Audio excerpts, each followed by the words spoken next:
ಗೃಹ ಬಳಕೆಯ ಗ್ಯಾಸ್ ಪೂರೈಕೆ ಯಥಾಸ್ಥಿತಿ ಅಂತ ಹೇಳ್ತಾ ಇದ್ದಾರೆ. ಗೃಹ ಬಳಕೆ ಸಿಲಿಂಡರ್ ಪೂರೈಕೆಯಲ್ಲಿ ಯಾವುದೇ ಸಮಸ್ಯೆಯಾಗಿಲ್ಲ. ಹಾಗಾಗಿ ಡೊಮೆಸ್ಟಿಕ್ ಸಿಲಿಂಡರ್ ನಾವು ಪೂರೈಕೆ ಮಾಡ್ತೀವಿ. ಕೇವಲ ಕಮರ್ಷಿಯಲ್ ಸಿಲಿಂಡರ್ ಪೂರೈಕೆಯಲ್ಲಷ್ಟೇ ಸಮಸ್ಯೆ ಆಗಿದೆ. ಒಂದು ದಿನಕ್ಕೆ 30,000 ಕಮರ್ಷಿಯಲ್ ಸಿಲಿಂಡರ್ಗೆ ಬೇಡಿಕೆ ಇದೆ ಬೆಂಗಳೂರಲ್ಲಿ.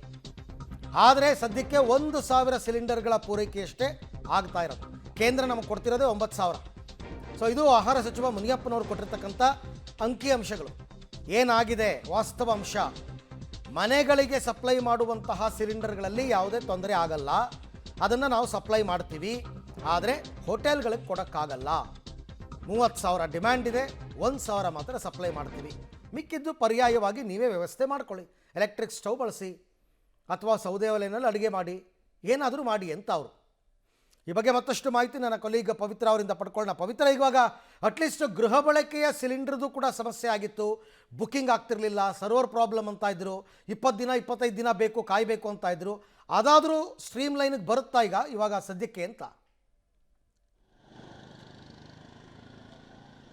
ಅರವಿಂದ್, ಈಗ ಇಂಡಿಯನ್ ಆಯಿಲ್ ಕಾರ್ಪೊರೇಷನ್ ಅವರು ಹೇಳ್ತಾ ಇರುವಂಥದ್ದು, ಅಂದರೆ ಸಭೆಯಲ್ಲಿ ಅವರು ಕೂಡ ಭಾಗಿಯಾಗಿದ್ರು. ಅವರು ಹೇಳ್ತಾ ಇರುವಂಥದ್ದು, ಗೃಹ ಬಳಕೆಯ ಸಿಲಿಂಡರ್ಗೆ ಯಾವುದೇ ಸಮಸ್ಯೆ ಆಗಿಲ್ಲ, ನಾವು 100% ಪೂರೈಕೆಯನ್ನು ಮಾಡ್ತಾ ಇದ್ದೀವಿ. ಬಟ್ ಕಮರ್ಷಿಯಲ್ ಏನಿದೆ ಅದನ್ನು ನಾವು ಆದ್ಯತಾ ವಲಯವನ್ನಾಗಿ, ಈಗ ಹೋಟೆಲ್ಗಳನ್ನು ಹೊರತುಪಡಿಸಿ ಆಸ್ಪತ್ರೆ ಆಗಿರ್ಬೋದು ಅಥವಾ ಬಸ್ ನಿಲ್ದಾಣಗಳಲ್ಲಿರುವಂಥ ಹೋಟೆಲ್ಗಳಾಗಿರ್ಬೋದು, ರೈಲ್ವೆ ಇಲಾಖೆಯ ಹೋಟೆಲ್ಗಳು, ಜೊತೆಗೆ ಶಿಕ್ಷಣ ಸಂಸ್ಥೆಗಳು, ಆಸ್ಪತ್ರೆಗಳು, ಅದಕ್ಕೆ ಪೂರೈಕೆಯನ್ನು ಮಾಡ್ತಾ ಇದ್ದೀವಿ. ಗೃಹ ಬಳಕೆದೇನು ಸಮಸ್ಯೆ ಆಗಿಲ್ಲ ಅಂತ ಹೇಳ್ತಾ ಇದ್ದಾರೆ. ಬಟ್ ನಾವೀಗ ಪಬ್ಲಿಕ್ ಟಿವಿಯಲ್ಲಿ ರಿಯಾಲಿಟಿ ಚೆಕ್ ಮಾಡಿದಾಗ ಗೃಹ ಬಳಕೆಯೂ ಸಮಸ್ಯೆ ಆಗ್ತಾ ಇದೆ. ಸಮಸ್ಯೆ ಎಲ್ಲ ಆಗ್ತಾ ಇದೆ ಅಂದ್ರೆ ಅರವಿಂದ್, ಬುಕಿಂಗ್ ತೆಗೆದುಕೊಳ್ತಾ ಇಲ್ಲ. ಎಸ್ಪೆಷಲಿ ಈಗ ಸಿಂಗಲ್ ಸಿಲಿಂಡರ್ ಇರೋರಿಗೆ ದೊಡ್ಡ ಮಟ್ಟದ ಸಮಸ್ಯೆ ಆಗುತ್ತೆ. ಪಾಪ ಅವರು ಸಿಂಗಲ್ ಸಿಲಿಂಡರ್ ಇಟ್ಕೊಂಡವರು ಅದು ಖಾಲಿ ಆಗೋರಿಗೆ ಕಾಯಲೇಬೇಕು. ಸೊ ಅದನ್ನ ಬುಕಿಂಗ್ ಮಾಡಿದಾಗ 10 ದಿನ ಕೊಡೋದಕ್ಕಾಗಲ್ಲ ಅಥವಾ 20 ದಿನ ಕೊಡೋದಕ್ಕಾಗಲ್ಲ ಅಂತ ಆದಾಗ ಅವರು ಅನಿವಾರ್ಯವಾಗಿ ಪಾಪ ಹೋಟೆಲ್ ಫುಡ್ಗಳಿಗೆ ಡಿಪೆಂಡ್ ಆಗಿರಬೇಕು. ಸೊ ಗೃಹ ಬಳಕೆಯ ಸಿಲಿಂಡರು ಸಮಸ್ಯೆ ಆಗಿದೆ. ಪಬ್ಲಿಕ್ ಟಿವಿ ಅನೇಕ ಏಜೆನ್ಸಿಗಳಿಗೆ ಭೇಟಿ ಕೊಟ್ಟಾಗ ಜನ ದೌಡಾಯಿಸ್ತಾ ಇದ್ದಾರೆ, ಅಲ್ಲಿ ಗಲಾಟೆಗಳನ್ನ ಮಾಡ್ತಾ ಇದ್ದಾರೆ. ಆಟೋಗಳಲ್ಲಿ ದೂರದಿಂದ ಖಾಲಿ ಸಿಲಿಂಡರ್ನ ಹೊಂದ್ಕೊಂಡು ಬರ್ತಾ ಇದ್ದಾರೆ. ಬಟ್ ಒಂದಿರ್ಬೋದು, ಅಂದ್ರೆ ಪ್ಯಾನಿಕ್ ಆಗಿ ಜನ ಆತಂಕದಲ್ಲಿ ಏಕಾಏಕಿ ಬುಕ್ಕಿಂಗ್ ಗಳನ್ನ ಹೆಚ್ಚು ಮಾಡ್ಕೊಂಡಿರುವಂಥದ್ದು, ಅದು ಕೂಡ ಸಮಸ್ಯೆಗೆ ಕಾರಣವೂ ಆಗಿರ್ಬೋದು. ಸರ್ವರ್ ಕ್ರಾಶ್ ಆಗಿದೆ, ಬುಕ್ಕಿಂಗ್ ಆಗ್ತಾ ಇಲ್ಲ. ಸೊ ಅದರಿಂದಲೂ ಸಮಸ್ಯೆ ಆಗಿರ್ಬೋದು. ಬಟ್ ತುಂಬಾ ನೀಡಿರುವಂತಹ ಜನ, ಇದರಿಂದ ತುಂಬಾ ಅನಿವಾರ್ಯ ಆಗಿರುವಂತಹ ಜನರಿಗೂ ಕೂಡ ಸಮಸ್ಯೆ ಆಗಿದೆ. ಜನ ಸಿಲಿಂಡರ್ ಅನ್ನ ಇಟ್ಕೊಂಡು ಕ್ಯೂನಲ್ಲಿ ನಿಲ್ಲುವಂತಹ ಪರಿಸ್ಥಿತಿಗೆ ಬಂದಿದ್ದಾರೆ. ಸೊ ಗೃಹ ಬಳಕೆದು ಸಮಸ್ಯೆ ಆಗಿದೆ, ಆಗಿಲ್ಲ ಅಂತ ಖಂಡಿತವಾಗ್ಲೂ ಇಲ್ಲ. ಯಾಕಂದ್ರೆ ಅನೇಕ ಭಾಗದಲ್ಲಿ, ಬೆಂಗಳೂರಿನಲ್ಲಂತೂ ದೊಡ್ಡ ಮಟ್ಟದಲ್ಲಿ ಅದು ಹೊಡೆತ ಬಿದ್ದಿದೆ. ತುಂಬಾ ಜನ ನಾವು ಹೋಟೆಲ್ಗಳಿಗೆ ಹೋಗಬೇಕಾಗುತ್ತೆ, ಅಡುಗೆ ಮಾಡ್ಕೋಬೇಕಾಗುತ್ತೆ, ಏನ್ ಮಾಡೋದು ಅನ್ನುವಂತಹ ಪರಿಸ್ಥಿತಿಯಲ್ಲಿದ್ದಾರೆ.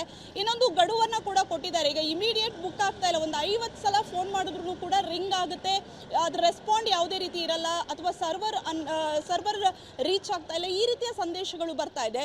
ಇನ್ನೂ ಕೆಲವರದು ಆನ್ಲೈನ್ ಅಲ್ಲಿ ದುಡ್ಡು ಕಟ್ಟಾಗಿದ್ರು ಕೂಡ ಸಿಲಿಂಡರ್ ಬರದೆ ಸಮಸ್ಯೆಗಳು ಆಗ್ತಾ ಇರುವಂತದ್ದನ್ನು ನಾವು ನೋಡ್ತಾ ಇದ್ದೀವಿ. ಬಟ್ ಇವತ್ತು ನೋಡ್ತಾ ಇದ್ರೆ ಏಜೆನ್ಸಿಗಳಲ್ಲಿ ಅನೇಕ ಸ್ಟಾಕ್ಗಳು ಬರ್ತಾ ಇದೆ, ಲಾರಿಯಲ್ಲಿ ಸ್ಟಾಕ್ಗಳನ್ನ ಏಜೆನ್ಸಿಗಳಿಗೆ ತಲುಪಿಸ್ತಾ ಇದ್ದಾರೆ. ಸೊ ಹಾಗಾಗಿ ದೊಡ್ಡ ಮಟ್ಟದ ಸದ್ಯದ ಮಟ್ಟಿಗೆ ಹೊಡೆತ ಸ್ವಲ್ಪ ಕಡಿಮೆ ಆಗ್ಬೋದೇನೋ ಅಂತ ಅನಿಸ್ತಾ ಇದೆ. ಬಟ್ ಕಮರ್ಷಿಯಲ್ ಅಂತೂ ಕಂಪ್ಲೀಟ್ ಆಗಿ ನಿಲ್ ಆಗಿರುವಂತಹ ಪರಿಸ್ಥಿತಿಯಲ್ಲಿ ಇರೋದ್ರಿಂದ ಹೋಟೆಲ್ ಇಂಡಸ್ಟ್ರಿ ಅವರಿಗಂತೂ ದೊಡ್ಡ ಮಟ್ಟದ ಶಾಕ್ ಇದು.